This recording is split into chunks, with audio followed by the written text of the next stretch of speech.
In the last lesson, we learned the present and past forms of the verb geben, to give.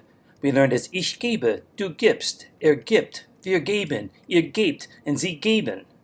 And the past tense, ich habe gegeben, du hast gegeben, hat gegeben, wir haben gegeben, ihr habt gegeben, sie haben gegeben. And we use them in sentences such as these. Ich gebe dir den Hammer, I'm giving you the hammer, or I'm giving the hammer to you. And the words in green are the indirect object pronouns, or the dative case pronouns. The second sentence, du hast mir den Schraubenzieher gegeben, you've given me the screwdriver, for example. Or gibt ihr die Zange, he's giving the pliers to her, or he's giving her the pliers.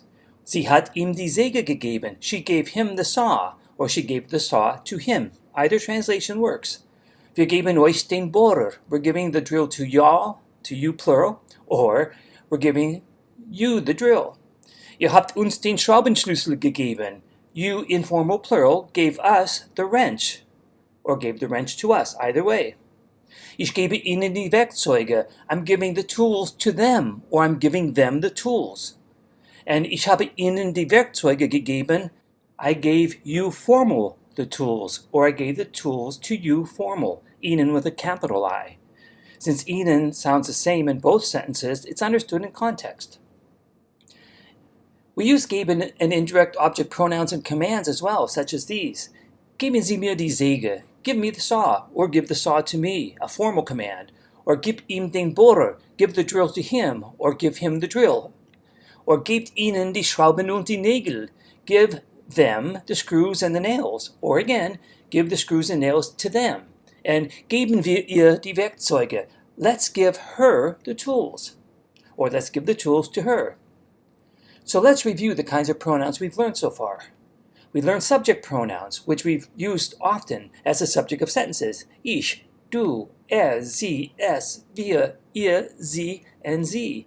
Sie capital S being again you formal, singular or plural. And we learned direct object pronouns, which we use in sentences like he loves me, she loves him, he loves her, they love us, etc., etc. Direct object pronouns, mich, dich, ihn, sie, es, uns, euch, sie, and sie.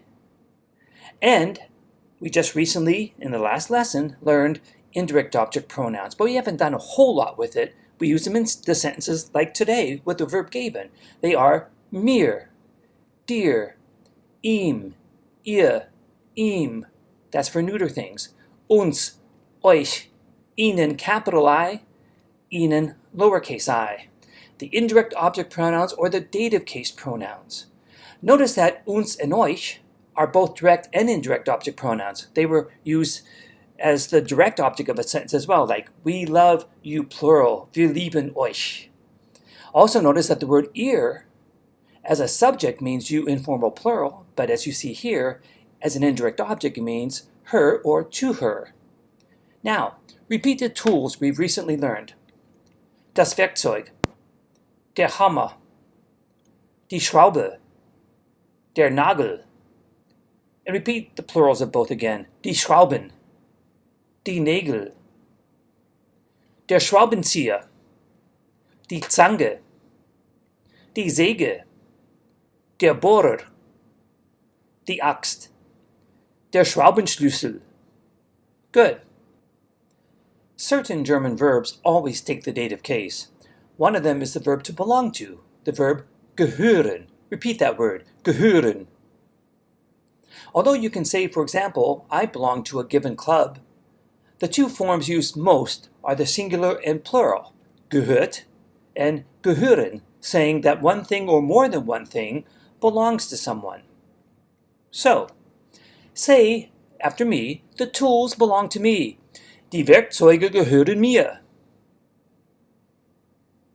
Of course, the verb is gehören because your subject is plural, the tools. Good. Say the hammer belongs to you. Der Hammer gehört dir. And that's talking to a friend, family member, or child, of course. Say the screwdriver belongs to him. Der Schraubenzieher gehört ihm. By the way, notice that the word ihm looks like the word him with the first two letters switched around. Let's continue. Say the pliers belong to her, and remember, pliers is a singular thing in the German, so repeat, die Zange gehört ihr. Good. Say the saw belongs to us, die Säge gehört uns. Say the screws and nails belong to you in formal plural, die Schrauben und Nägel gehören euch. Good. Say the axe belongs to you formal, die Axt gehört ihnen. Say the drill belongs to them, der Bohrer gehört ihnen. And again, the ihnen is understood in context. Talking to a friend, ask the question, does the wrench belong to you? Repeat after me. Gehört der Schraubenschlüssel dir? And as we've learned, when you're making a question, the verb comes first. Unless, of course, there's a question word like who, why, when, where, etc. Good job. We'll learn more verbs that take the dative case in the next lesson. Auf Wiedersehen.